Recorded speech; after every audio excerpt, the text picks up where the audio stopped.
ஆஸ்ட்ரோவேத் நேயர்களுக்கு அன்பார்ந்த வணக்கங்கள். இப்போ நம்ம 2025 பலன்களை பார்த்துக்கிட்டு இருக்கோம். அதில் இப்போ மூன்றாவதாக மிதுன ராசியை பற்றி பார்க்க போகிறோம். மிதுன ராசிக்கு இந்த வருடம் எப்படி இருக்கும் அப்படின்னு சொல்லி பொது பலன்களை இப்போ ஃபஸ்ட்டு பார்த்துருவோம். போன வருடம் பார்த்திங்கனாக்க மிதுன ராசி அன்பர்களுக்கு படிப்பில் கொஞ்சம் கவனக்குறைவாக இருந்திருப்பாங்க. ஆனால் அது எல்லாமே இந்த வருடம் டோட்டலாக அப்படியே மாறப்போகுது. குழந்தைகளாக இருக்கிறவங்களுக்கு படிப்பின் மீது ஒரு அக்கறை வரும்.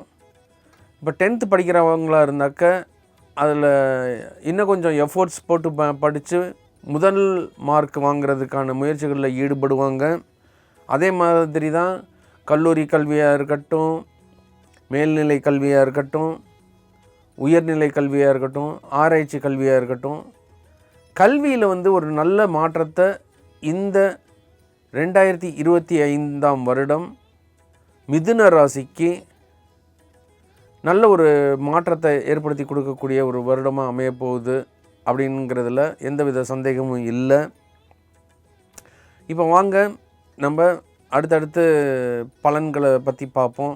முதல்ல பார்த்திங்கனாக்க காதல் மற்றும் திருமணம். அதாவது காதல் பொறுத்தளவுக்கு 2024 சிறு சிறு மனஸ்தாபங்கள் காதலர்களுக்கிடையே வந்திருக்கலாம். சில பேர்த்துக்கு ஒரு ஏமாற்றத்தை சந்திச்சிருக்கலாம் தன்னோட துணை மூலமாக. அது எல்லாமே இந்த 2025 வருடம் மிதுன ராசிக்கு மிகவும் உகந்த மாதமாக மாறப்போகுது. ஏற்கனவே ஒரு பிரேக்கப்பில் இருக்கிறவங்களும் ஒரு புது துணை அவங்களுக்கு கிடைக்கும். திருமண உறவை பொறுத்தளவுக்கு பல வருடங்களாக பொண்ணோ பையனோ பார்த்துக்கிட்டு இருக்கோம், எதுவுமே செட் ஆகலை அப்படிங்கிறவங்களுக்கு இந்த 2025 வருடம் திருமணம் நடைபெறும் ஒரு உன்னதமான வருடமாக இந்த 2025 வருடம் திகழப்போகுது. 2024 வருடம் ப்ரமோஷனே கிடைக்கல, என்னடா அது நம்ம கஷ்டப்பட்டு உழைக்கிறோம், நமக்கு எந்த வித ப்ரமோஷனும் கிடைக்கல, ஒரு அங்கீகாரம் கிடைக்கல அப்படின்லாம் சொல்லி ஏங்கிட்டு இருந்திருப்பாங்க. அவங்க யாரும் பயப்பட வேண்டாம். இந்த 2025 வருடம் அவங்களுக்கு பதவி உயர்வு கிடைக்கும். சில பேருக்கு டபுள் ப்ரமோஷன் கிடைக்கிறதுக்கு வாய்ப்புகள் இருக்குது.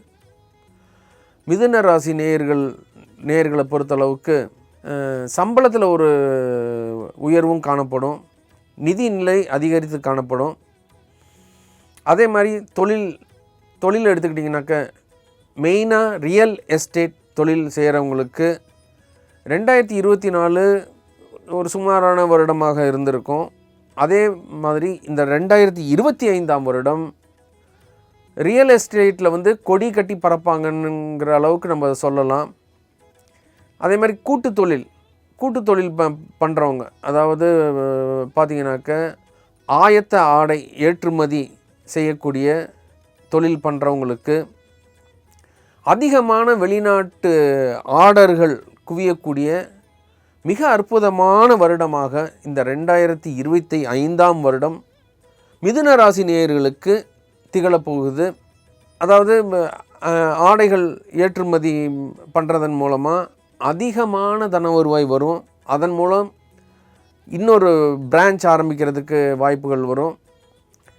கமிஷன் பேஸ் பண்ணி செய்யக்கூடிய அத்தனை தொழில்களும், அது ஏஜென்சி எடுத்திருந்திருக்கலாம், ஒரு ஏஜெண்ட்டாக இருக்கலாம், இன்சூரன்ஸ் ஏஜெண்ட்டாக இருக்கலாம், கமிஷனுக்காக வேலை செய்யக்கூடிய அத்தனை பேர்த்துக்கும் அதிகமான தன வருவாய் வருவதற்கு சாதகமான ஒரு வருடமாக இருக்குது மிதுன ராசி நேயர்களுக்கு. பொருளாதார நிலையை பொறுத்தளவுக்கு புதிய முதலீடுகள் அதிகரித்து காணப்படக்கூடிய வருடமாக இந்த 2025 வருடம் திகழப்போகுது. மிதுன ராசி நேயர்கள் நிலத்தில் இன்வெஸ்ட்மெண்ட் பண்ணுறது மிகவும் நல்லது. நிலத்தில் ஒரு லேண்ட் வாங்கி போட்டிங்கனாக்க அது 2-3 வருஷத்துலேயே அப்படியே டபுள் ட்ரிப்புளாக லாபம் கிடைக்கக்கூடிய ஒரு வாய்ப்பை இந்த 2025 ஏற்படுத்தி கொடுக்க போகுது. அதற்கு அடுத்தபடியாக ஆரோக்கியத்தை பொறுத்தளவுக்கு வயதான முதிர்ந்தவர்களுக்கு ஆஸ்துமா போன்ற சிறு சிறு உபாதைகள் வந்து போகிறத பார்க்கலாம். அதுவும் இந்த பனிக்காலம் மழை காலங்களில் வந்து சிறு சிறு உபாதைகள் வந்து போகும். அதனால் அவங்க கொஞ்சம் கரெக்டான மருத்துவம் எடுத்துக்கிட்டாங்கனாக்க இந்த உபாதைகள்லேருந்து விடுபடலாம். அடுத்து வந்து இப்போ வீட்டு பரிகாரங்கள் பற்றி பார்க்க போகிறோம். விஷ்ணு பகவானை வழிபாடு செய்வது மிகவும் உகந்தது. அதாவது டெய்லியும் விஷ்ணு வழிபாடு பண்ண முடியாதவங்க அட்லீஸ்ட் புதன் ஹோரையில் அந்த 8 to 9 காலகட்டங்களில் விஷ்ணு பகவானுக்கு, அதாவது பெருமாளுக்கு நெய் தீபம் ஏற்றி தூப தீப ஆராதனைகள் காமிச்சு ஏதாவது ஒரு நெய்வேத்தியம், ஒரு சுண்டல் படைக்கிறதா இருக்கட்டும், இல்லை பச்சை பயிறு சுண்டல் மாதிரி பண்ணி படைக்கிறதா இருக்கட்டும், இந்த மாதிரி படைச்சு வழிபாடு பண்ணிட்டு வந்தீங்கன்னாக்க உங்களுக்கு வந்து உத்தியோகத்தில் ஒரு உயர்வு, தொழிலில் வெற்றி, சிறுவர்களாக இருந்தாக்க படிப்பில் வந்து கவனம் நல்லா வரும், முதியோர்களாக இருந்தாக்க உடல் ஆரோக்கியம் மேம்படும். ஸோ இதெல்லாமே வந்து வீட்டு பரிகாரங்கள் செய்வதன் மூலமாக எல்லாமே நடக்கும். மகாவிஷ்ணுவுக்கு பூஜைகள் பண்ணுறது நல்லது, லக்ஷ்மி பூஜை பண்ணுறது நல்லது. அது மட்டும் இல்லை, மிதுன ராசியை சேர்ந்தவங்க கருப்பசாமி காவல் தெய்வங்கள், கருப்பசாமி, மதுரை வீரன் போன்ற காவல் தெய்வங்களை வேண்டிட்டு வருவதும் அவங்களுக்கு வந்து ஒரு முன்னேற்றத்தை, வாழ்க்கையில் வந்து ஒரு முன்னேற்றத்தை கொடுக்கக்கூடிய ஒரு அமைப்பாக இருக்குது. சரி, இப்போ வந்து மிதுன ராசியை சார்ந்தவங்களுக்கு எந்தெந்த மாதங்கள்லாம் உகந்த மாதமாக இருக்குது அப்படின்னு சொல்லி பார்த்துக்கிட்டிங்கனாக்க, மார்ச் மாதம், ஏப்ரல் மாதம், ஜூன் மாதம், ஜூலை மாதம், செப்டம்பர் மாதம், இந்த மாதங்கள் வந்து மிதுன ராசி அன்பர்களுக்கு மிகவும் உகந்த மாதங்களாக அமைகிறது.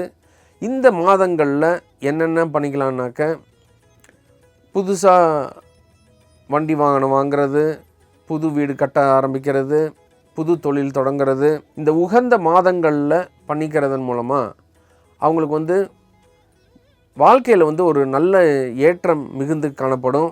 இவ்வளவு நேரம் இந்த வீடியோ பார்த்துக்கிட்டு இருந்த உங்கள் அனைவருக்கும் என் இனிய புத்தாண்டு நல்வாழ்த்துக்களை தெரிவிச்சுக்கிறேன். அனைவருக்கும் நன்றி கலந்த வணக்கங்கள். நன்றி, வணக்கம்.